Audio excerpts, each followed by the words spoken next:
and distributing a nation's farm produce, manufactured goods, and services. Under communism, the government owns almost everything: land and business and industry. Citizens work for the government, not for themselves. Under capitalism, citizens do work for themselves. Businesses are mostly owned by individuals or corporations.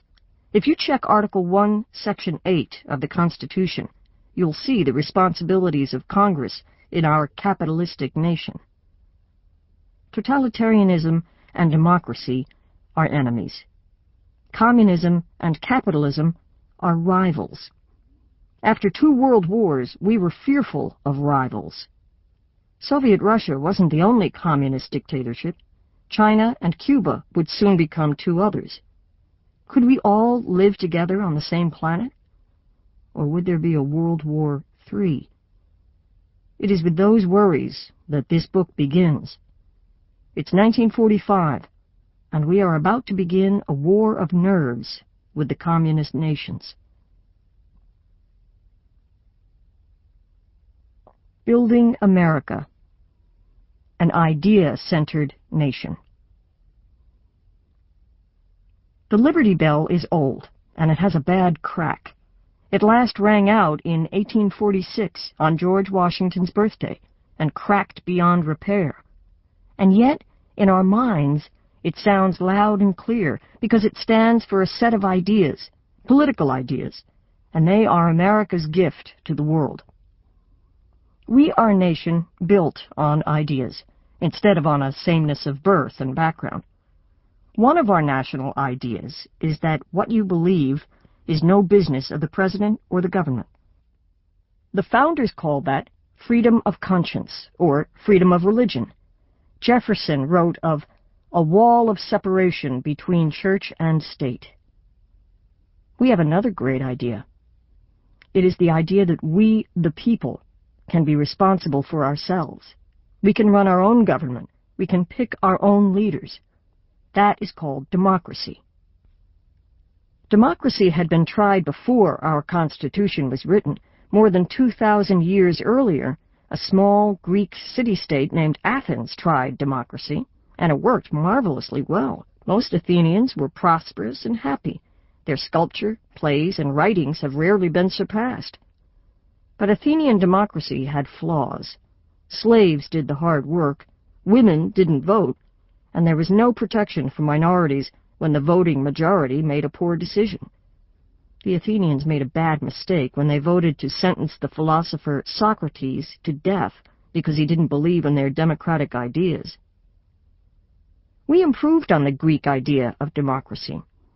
We worried about protecting individuals and minorities from what is called the tyranny of the majority. But we didn't establish a perfect democracy. Our Constitution begins with the words, "we the people," but we didn't mean all the people.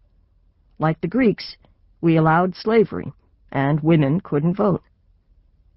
Still, ours was the best Constitution any nation had ever written. Our founders, who were thinking men, had read widely. They used the best ideas they could find from history in planning our nation. They studied the Republican government of ancient Rome. They studied England's Magna Carta and its glorious revolution. And they studied the Iroquois Confederacy. They read the words of writers on government, especially England's John Locke. They understood that a fair government is a process. It doesn't happen all at once. That process began right away, when some of the new citizens of the new nation demanded a Bill of Rights. So James Madison wrote 10 amendments to the Constitution, called the Bill of Rights, that guaranteed rights such as freedom of speech, and of religion, and of the press. That was very unusual in the 18th century. It still is. It may seem surprising to you that freedom and self-government are unusual, but they are. After our Constitution went into effect in 1789, other nations began looking at America to see if democracy would work. A Frenchman named Alexis de Tocqueville came to this country to see for himself. He said America was a laboratory for democracy. Tocqueville said that what was happening here was interesting not only to the United States, but to the whole world. Mankind was watching and taking notes. Soon some other nations became democratic. But there was something that was spoiling things in the United States. It was like a worm in a good apple. No, it was worse than that. It was clearly evil, even though it was common practice in many places. Jefferson called it a cruel war against human nature itself. Yet he and his friends had not done away with it. It was slavery. Getting rid of slavery was hard. It involved property rights. Slaves were property to some people. It hit slave owners in their pocketbooks. Finally, a civil war was fought to end slavery. It would have been better and wiser if we could have done it without a war. But slavery was wrong. We needed to get rid of it, and we did. How about women? The 15th Amendment said that all citizens have the right to vote. Were women citizens?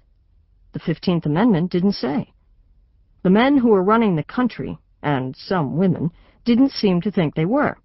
So women had to protest, picket, and even go to jail until, in 1920, another amendment, the 19th, gave them the right to vote. By this time, people began to notice that democracies don't usually go to war with each other, and so we learned that it was important to encourage democracy elsewhere. But some people didn't understand. They seemed to think that democracy just meant the absence of all controls.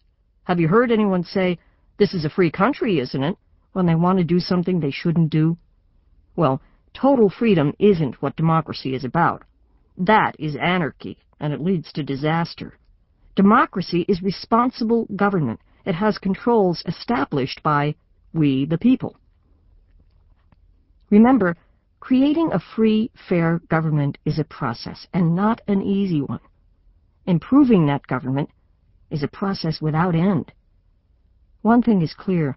In a government of the people have to pay attention. If citizens don't get involved in their government, they can lose their precious rights. In a democracy, if you want to change things, you have to be part of the process. As Jefferson said, if a nation expects to be ignorant and free in a state of civilization, it expects what never was and never will be. We do a better job of taking part in our government than most people realize. In this book, you'll see some Americans risk everything, even their lives, to help make our democracy what it was meant to be. A government for all the people.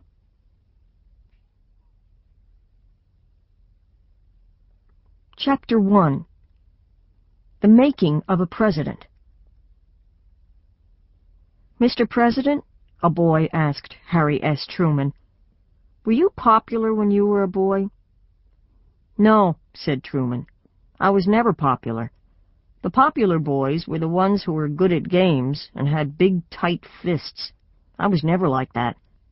Without my glasses, I was blind as a bat, and to tell the truth, I was kind of a sissy.